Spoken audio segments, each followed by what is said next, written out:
Shalom saudara-saudari di dalam nama Tuhan Yesus Kristus. Hari ini kita akan mendengarkan seminar dari Romo Eko Wahyu. Dosa dan luka memberikan efek apa? Selamat mendengarkan. Injil Markus bab 4 ayat 35 sampai dengan 41. Syukur pada Allah Anda bawa handphone semuanya. Hanya Pak Benyamin Ratu dan saya yang bawa kitab suci.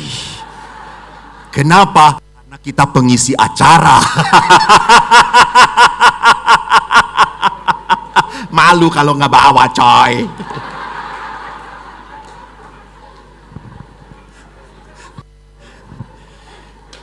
Baik, sudah. Kalau Anda tidak bawa, dengan ada. Anda kelihatan?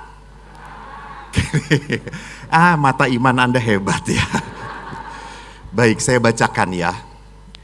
Pada hari itu, waktu hari sudah petang, Yesus berkata kepada mereka, "Marilah kita bertolak ke seberang." Mereka meninggalkan orang banyak itu lalu bertolak dan membawa Yesus beserta dengan mereka dalam perahu di mana Yesus telah duduk, dan perahu-perahu lain juga menyertai dia.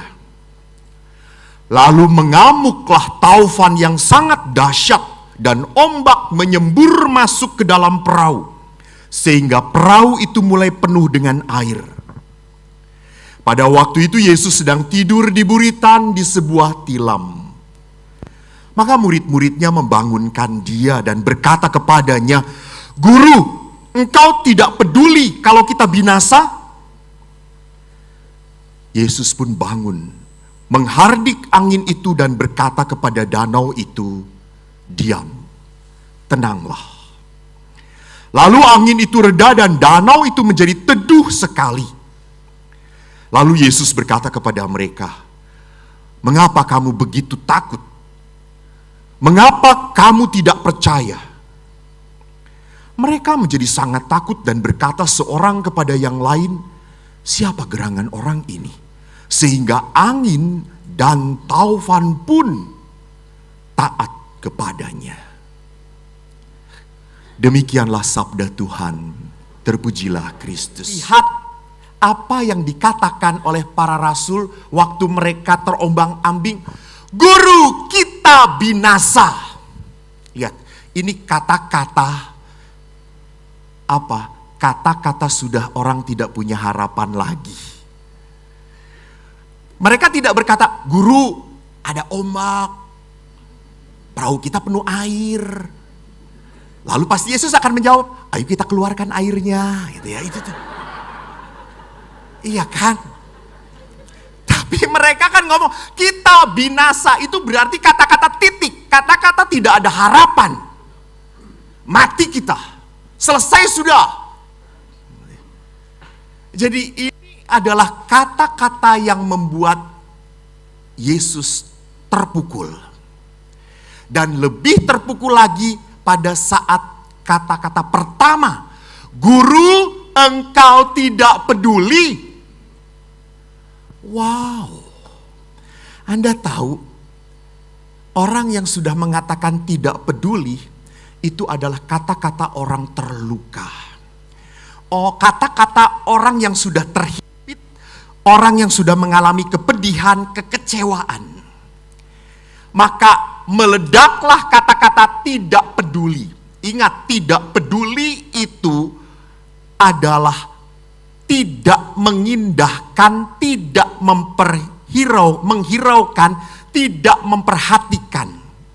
Jadi tidak peduli itu berarti apa? Lu bukan siapa-siapa gue, lu N. Benar atau tidak? Maka lawan dari cinta adalah apa? Tidak peduli. Kalau orang sudah tidak peduli, itu berarti saya tidak menganggap kamu lagi. Mengapa orang sampai bisa tidak peduli? Padahal orang itu hanya bisa hidup karena cinta, oleh cinta, dan bagi cinta. Orang itu kan hidup karena kasih. Tetapi kenapa sampai akhirnya orang sampai titik ketidakpedulian? Ada dua penyebabnya. Orang tidak peduli karena apa? Dosa. Dan kedua, karena luka. Orang bisa tidak peduli karena dosa. Ya, beberapa minggu yang lalu ada bacaan dari Injil Lukas. Waspadalah terhadap segala. Nah, ini orang Katolik. Sangat rendah hati. Kalau udah masalah kitab suci langsung tenang semuanya. Pura-pura tidak tahu. Jadi Yesus berkata di dalam Injil Lukas, waspadalah terhadap segala ketamakan ini. Tamak itu berarti apa? Orang yang tidak pernah merasa cukup, selalu mencari untuk dirinya sendiri. Itu tamak. Dan kalau sudah tamak, hati-hati. Orang tua, saudara pun tidak dilihat lagi. Maka tidak aneh, banyak sekali perusahaan keluarga yang berantem anak-anaknya. Ribut, masalah warisan. Maka saya selalu ngomong, Bapak Ibu tolong kasih warisan kepada anak Anda itu jangan materi. Ribut. Warisan yang paling tidak pernah diributkan adalah warisan iman. Jadi kalau sudah orang berbicara tentang mamon, wow, orang bisa gelap mata. Orang bisa menghabisi segala-galanya. Maka Yesus marah. Uang kita butuh, tetapi orang cinta uang, di situ letak manusia mulai dikuasai oleh kejahatan. Dikuasai oleh si iblis. Itu dosa. Yang kedua adalah apa? Luka. Kenapa orang sampai tidak peduli? Karena terluka. Kenapa gue harus ngasih eluh? Gue juga dulu waktu kecil gak pernah dikasih. Jadi Bapak Ibu, Pak Benyamin banyak banget bicara tentang ini. Luka batin kalau tidak diolah akan membuat kita menjadi pribadi yang tidak pernah damai sejahtera. Kita hanya dikejar rasa marah, rasa jengkel, balas-balas. Maka orang terluka itu akan cenderung apa? Melukai, that's right, melukai. Dan biasanya saya 25 tahun saya di rumah retret. Saya 25 tahun orang-orang pada ngomong, wih Romo di rumah retret apa gak bosan? Tidak, saya bahagia. Apalagi kalau retret dengan anak-anak SD. Ay, menarik sekali saudara-saudara. Anak SD itu taat sama romonya. Doa lu. Dan anak SD itu gampang dibuat menangisnya gitu ya. Doa malam matikan semuanya, 2 lilin, setel lagu di doa ibuku langsung wah mama gitu ya. Lalu besoknya kalau udah misa saya tanya, nah kamu kenapa nangis?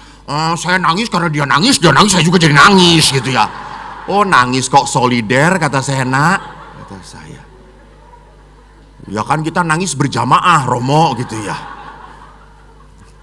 Jadi saya itu punya teman satu Romo, kalau anak-anaknya belum nangisnya jungkir balik dia gak akan puas gitu ya.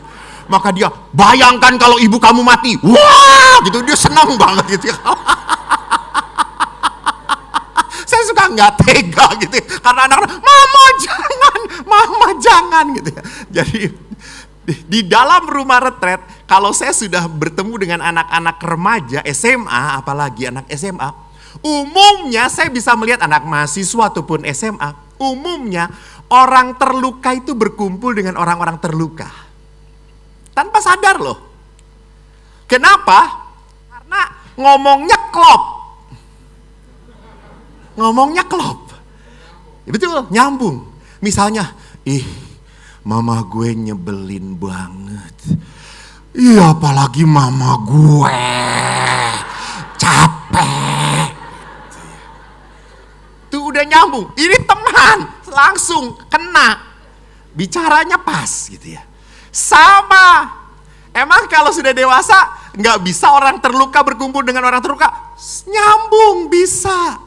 Lihat para istri kalau sudah berkumpul, semuanya cerita litani kelemahan suaminya. Kalau litani kelemahan suami sudah amin, sekarang mari kita bicara litani kelemahan imam kita.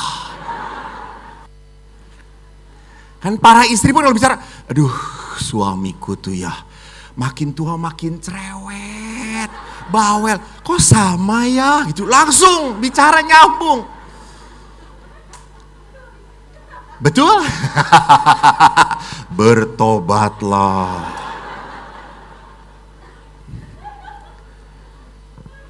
Beda kalau apa? Kalau misalnya ibu ini adalah ibu yang baik, yang sukacita gitu. Pada saat mendengar cerita bahwa suami gue itu ya, tahu nggak, makin lama makin cerewet. Ibu jangan begitu, bagaimanapun suami ibu.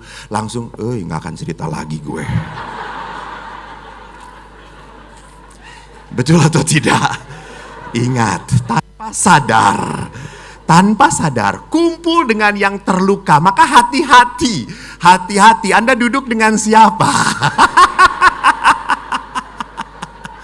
Maka Pak Ben ini tepat kalau mau doa, kumpul dengan istri, karena saling meneguhkan, menguatkan.